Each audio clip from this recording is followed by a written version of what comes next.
un record absolu. On ne peut pas faire mieux que ça, je pense. Moi-même, je suis un petit peu choqué. Je suis vraiment choqué par le résultat que j'ai. Bonjour à toutes et à tous, ici Monsieur Lambda. Aujourd'hui, on est sur l'essai consommation de la Honda Civic Hybrid. Cette Honda Civic Hybrid, c'est exactement la même que j'ai testée sur la chaîne en début de saison 2. Donc si vous êtes nouveau, que vous découvrez cette chaîne, je vous mets le lien dans la description, sans aucun problème. Allez regarder, c'est un super essai. Et là, on s'en va pour un essai consommation. Mais on n'ira pas à Lyon. On en avait discuté sur l'onglet communauté, les essais consommation qui me faisaient partir à Lyon pour des allers-retours de 1200 km, 1000 km, ça commençait à coûter un peu cher. Donc il fallait forcément réduire les coûts. Et je me suis fait un petit parcours protocolaire de consommation avec de l'autoroute, de la route nationale et de la ville. Un parcours mixte d'à peu près 140 km qui va me permettre de mesurer la consommation réelle de cette Civic. J'ai déjà fait le plein, j'ai déjà mis le trip à zéro, sans plus attendre. C'est parti.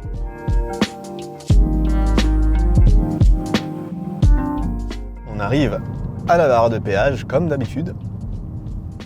Ça va aussi nous permettre d'entendre l'accélération avec cette fameuse simulation de passage de rapport. C'est un essai consommation, mais on va quand même se faire plaisir au redémarrage de la barrière.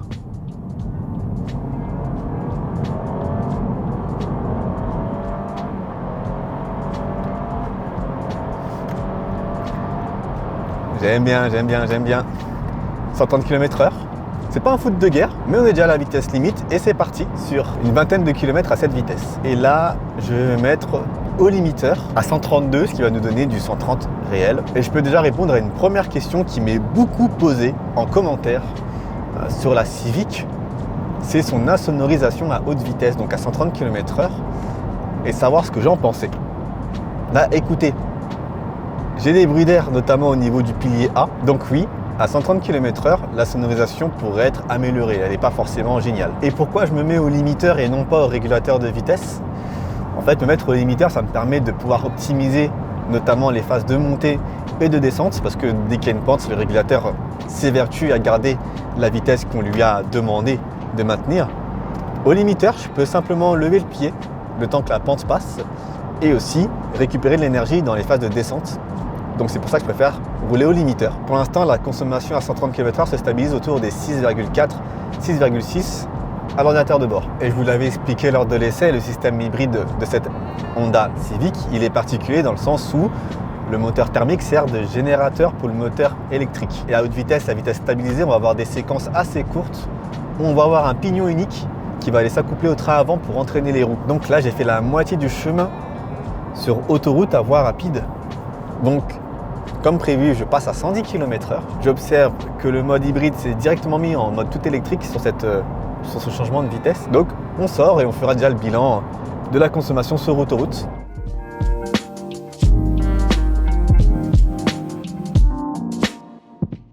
On sort de l'autoroute après 15 km parcourus à 113 km/h. La moyenne combinée de cette phase autoroutière s'élève à 5,7 sur l'ordinateur de bord, encore une fois. Assez correct, même si je pense que la Corolla TS en version 196 chevaux ou 184 chevaux peut faire légèrement mieux. Donc on enchaîne sur le terrain où cette Civic devrait se sentir à l'aise. C'est les routes de campagne avec 50 km jusqu'à Nangy, puis Melun. On s'occupe d'abord de la barrière de péage. 4,40 €. On est loin des 39 € que je devais dépenser lorsqu'on allait à Lyon. Ça fait du bien. On est parti pour la phase sur départementale.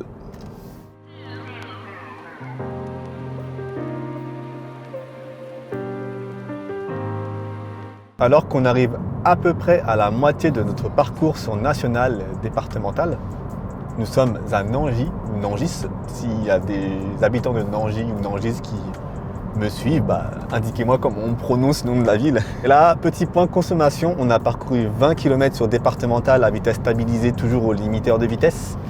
Et la consommation à l'ordinateur de bord, pour l'instant, s'élève à 3,8 litres au 100. Même moi, j'ai du mal à y croire quand je le dis. On enchaîne énormément de phases de roulage en tout électrique et des phases où le moteur thermique recharge la batterie. Donc tout se fait dans la plus grande transparence. Je ne sens aucunement les transitions. Ça se fait de manière tout à fait automatique et c'est complètement imperceptible. Et ça donne une consommation d'un peu moins de 4 litres au 100, c'est impressionnant. Et c'est pas encore terminé, il nous reste encore 25 km à faire dans ces conditions-là. Allez, on continue.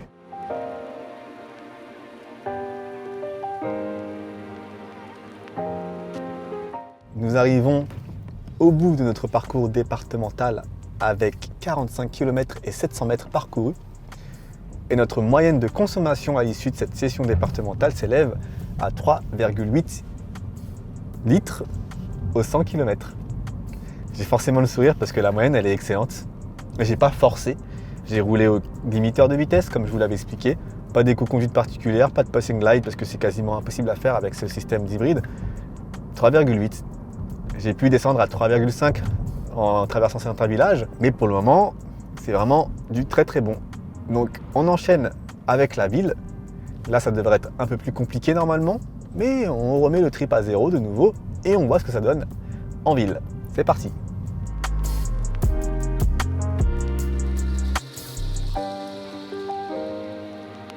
Je disais que ça allait être un peu compliqué, mais il est en train de se passer quelque chose d'assez prodigieux. Je ne vais pas vous en dire plus, on va vraiment attendre d'arriver à la fin de cette séquence. Là, on a fait 6 km sur à peu près 12 ou 13. Mais là, ce que j'ai en consommation, c'est juste incroyable. Et les amis, on arrive donc à la fin de notre boucle d'essai, notre protocole d'essai. 120 km au total. Je viens de terminer la session en ville urbaine avec une vitesse qui ne dépassait pas les 50 km/h, beaucoup de portions à 30 km/h. Et la moyenne sur cette portion en ville, elle s'élève à 3,1 litres au 100. Je pensais que ce serait beaucoup plus que ça, sincèrement. Et la voiture s'en est très bien sortie. Je suis même descendu à 2,5 à un moment. On s'arrête dans quelques secondes pour que je puisse vous communiquer la moyenne que l'ordinateur de bord a relevée sur l'ensemble de ce parcours. Et vous allez le voir, c'est plutôt pas mal. Donc nous voilà à l'arrêt, 3 litres au 100 sur la fin définitive de ce parcours urbain.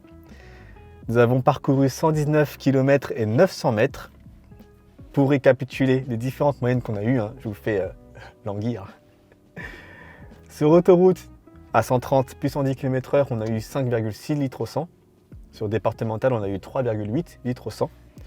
Et là, en ville, on est à 3 litres au 100. Je vous mets les différentes données. Heureusement, le logiciel de Mazda est très bien fait, donc on peut suivre les différents trips qu'on a fait. Sur l'ensemble de ce trajet, c'est 120 km.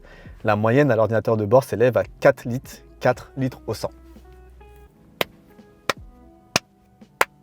C'est simplement la meilleure moyenne que j'ai pu avoir sur cet exercice-là. Il va falloir calculer la moyenne réelle, bien entendu. Malheureusement, la station-service qui est derrière moi, sur laquelle je comptais de me ravitailler, est hors service. Donc je vais devoir en trouver une proche sans trop rouler en termes de distance. Donc c'est parti.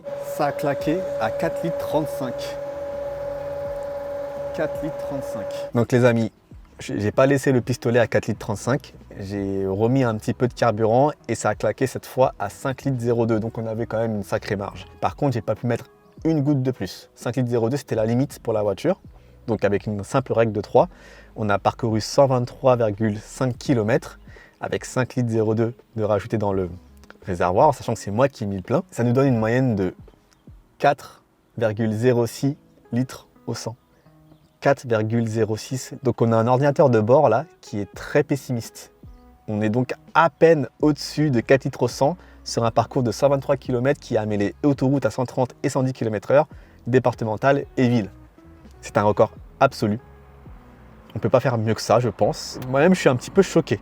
Je suis vraiment choqué par le résultat que j'ai. Donc oui, la Honda Civic est probablement la meilleure hybride sur cet exercice-là, avant que je teste la Corolla TS en version 196 chevaux. Et ça arrive très bientôt. Donc les amis, on va s'arrêter là-dessus. Dites-moi en commentaire les modèles que vous aimeriez voir passer sur ce protocole de test. Je suis vraiment très heureux. Je vais ramener cette voiture chez Honda avec un grand sourire aux lèvres. En attendant la prochaine vidéo, comme d'habitude, vous êtes safe, vous conduisez prudemment. Et moi, je vous dis peace.